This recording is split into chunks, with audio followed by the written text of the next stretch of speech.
Hello student, welcome back to the channel.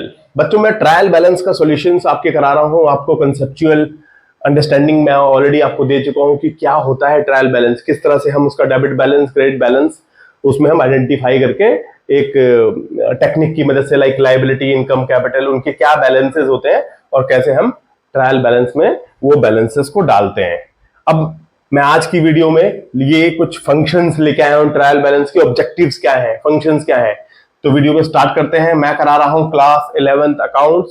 मैं cover कर रहा हूं चैप्टर 14 ट्रायल बैलेंस, और मैं जो बुक्स है टीएस ग्रेवाल की बुक में फॉलो कर रहा हूं, जिसका एडिशन 2023-24 का है।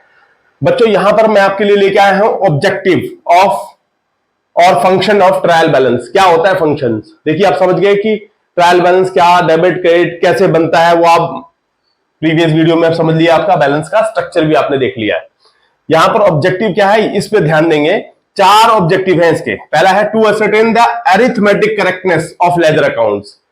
देखिए, हमने अरिथमेटिक करेक्टनेस इससे पता लग जाती है कि भाई अगर लेजर का बैलेंस मेरा क्रेडिट है तो ट्रायल बैलेंस में भी हमने बैलेंस को उसको क्रेडिट साइड ही दिखाया है। जो बैलेंस जहां का है वही दिखाया। Arithmetic correctness of ledger accounts ये फोकस एरिया है, इसका ऑब्जेक्टिव है, ट्रायल बैलेंस का ऑब्जेक्टिव है। दूसरा है to help prepare the final accounts. बहुत इंपॉर्टेंट, जैसा कि मैंने बताया, trial balance is a summary statement.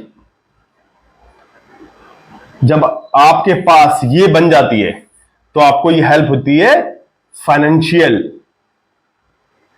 आप स्टेटमेंट बना सकते हो। जब आपके सामने ट्रायल बैलेंस आ गया, आपके पास टीवी रेडी है, ट्रायल बैलेंस टीडी आपके पास रेडी है, तो आप फाइनेंशियल स्टेटमेंट बड़ी इजीली बना लेंगे, क्योंकि आपके पास 50 तरह के लेजर अकाउंट्स हैं। आप जब फाइनल अकाउंट बनाएंगे तो हर एक लेजर पे 50-100 पेजों को पलट के आप के लिए बहुत टफ होगा। जब आपके पास एक summary as a trial balance available होगी एक ही जगह, एक ही पेज पे, चाहे जितना बड़ा आप ये मानिए, एक ही जगह, तो आप उसको फिर फाइनल अकाउंट, जिसमें trading, profit and loss account and balance sheet, बहुत ही इजीली बना लेंगे। तो ये हेल्प करता है, इसका ऑब्जेक्टिव है, फंक्शन है दूसरा, to help prepare the final account, financial statement जिसे बोलते हैं।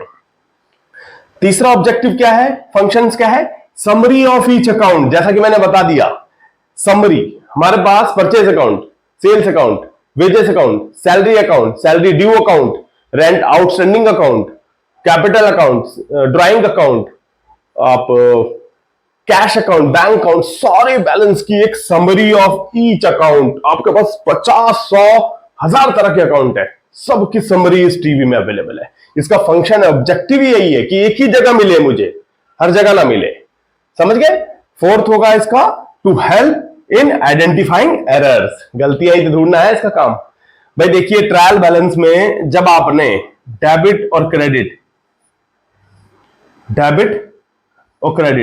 जब आपके सामने आ गया, ये हेड्स ऑफ अकाउंट्स होता है, हेड ऑफ अकाउंट्स या एलएफ।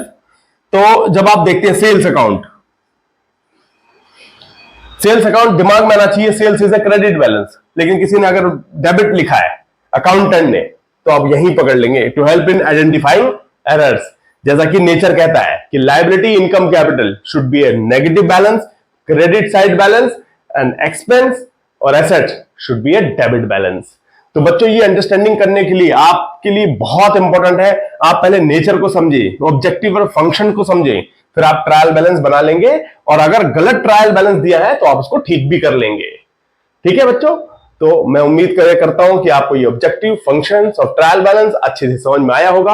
आगे हम करेंगे कुछ रेक्टिफिकेशंस ऑफ ट्रायल बैलेंस के ऊपर, कुछ क्वेश्चंस करेंगे, हम समझेंगे उसको अगली वीडियो में। Thank you, thanks for watching.